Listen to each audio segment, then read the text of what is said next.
네, 오늘은 마태복음 27장을 좀 깊이 들여다볼까 합니다. 네, 안녕하세요. 예수님의 마지막 시간들, 재판부터 십자가, 그리고 무덤까지 이어지는 아주 중요한 부분이죠. 맞아요. 정말 극적인 사건들이 계속되는데 한번 그 흐름을 따라가 보죠. 좋습니다. 이야기는 그 대제사장들하고 장로들이 예수님을 이제 빌라도에게 넘기기로 결의하는 데서 시작하잖아요. V1 덜리. 네, 맞습니다. 그러고 나서 바로 그 유다 이야기가 나오죠. 아, 유다. 네. 예수를 팔았던 유다가 뒤늦게 엄청 후회하죠. 그 은 30을 돌려주려고 하는데 근데 제사장들이 안 받잖아요. 네 일이다 이러면서. V34, 그렇죠. 결국 유다는 그 돈을 성소에 던지고 가서 스스로 목숨을 끊게 되고요. V5. 그리고 그 돈으로 토기장이의 밭, 나그네 묘지를 사는데 그게 피밭이라고 불리게 되죠. V610. 이게 또 예언 성취랑 연결되면서 참 씁쓸합니다. 네, 여러 가지 생각을 하게 만들어요. 배신, 후회, 또 종교 지도자들의 그 냉담함 같은 것들요. 한편 예수님은 이제 빌라도 앞에 서시는데 빌라도가 묻잖아요. 네가 유대인의 왕이냐? V11. 네, 예수님은 그냥 네 말이 옳도다. 딱 이렇게만 답하시고 그 뒤로는 그냥 계속 침묵하시죠. 온갖 고발이 쏟아지는데도요. V12, 14.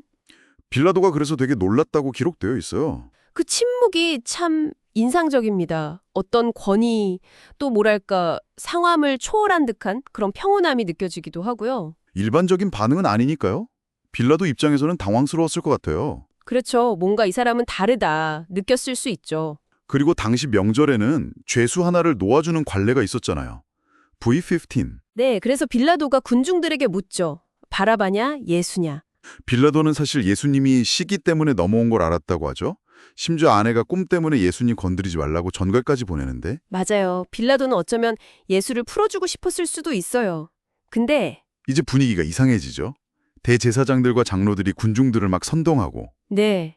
그래서 군중들이 갑자기 바라바를 놓아주고 예수는 십자가에 못 박으라고 소리치기 시작해요. 정말 군중 심리라는 게 무섭습니다. 결국 빌라도는 어쩔 수 없다 생각했는지 아니면 그냥 책임을 피하고 싶었는지 물로 손을 씻죠.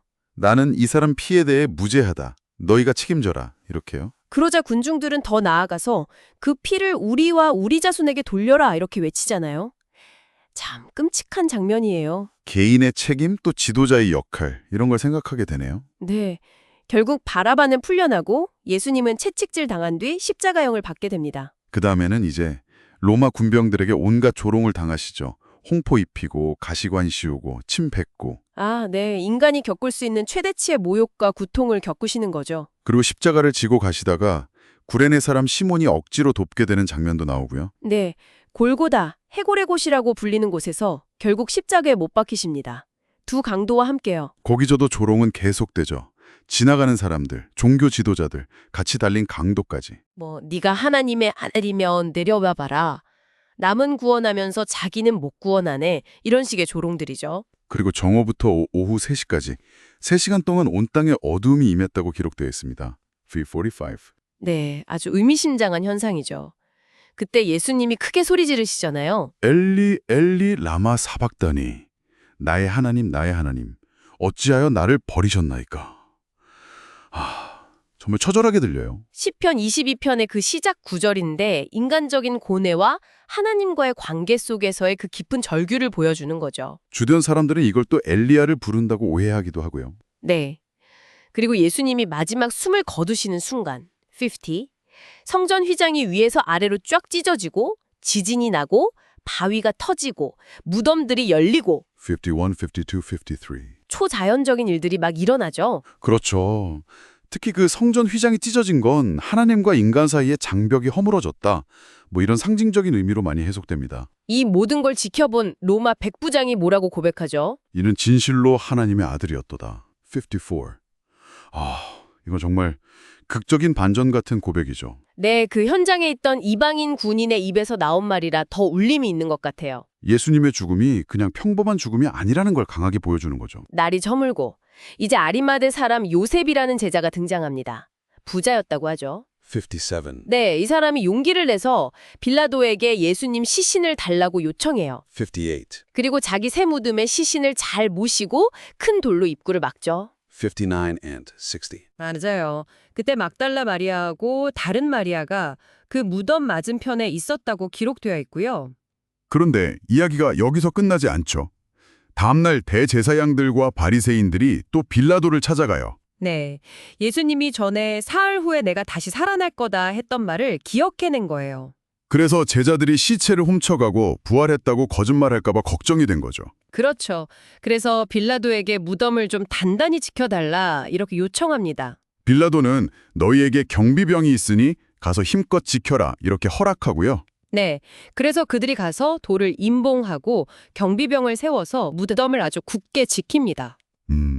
이게 참 아이러니한 게 이들의 이런 조치가 오히려 나중에 있을 부활 사건의 증거를 더 확실하게 만드는 결과가 되잖아요. 맞아요. 바로 그 점이 정말 역설적이죠.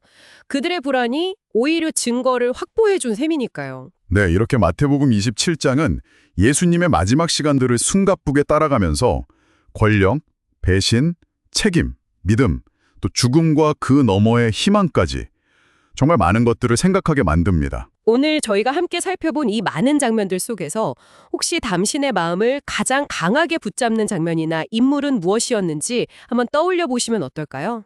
예수님의 그 침묵일 수도 있고 빌라도의 번민, 군중들의 외침, 아니면 백부장의 그 마지막 고백일 수도 있겠네요. 네, 잠시 곱씹어 볼 만한 질문인 것 같습니다. 마지막으로 이런 생각도 한번 해보면 좋겠습니다. 이 기록 속 인물들이 마주했던 그 수많은 선택의 순간들 앞에서 오늘 우리는 진실과 책임이라는 가치에 대해 어떤 태도를 취하며 살아가고 있는지 한번 돌아보는 계기가 되었으면 합니다.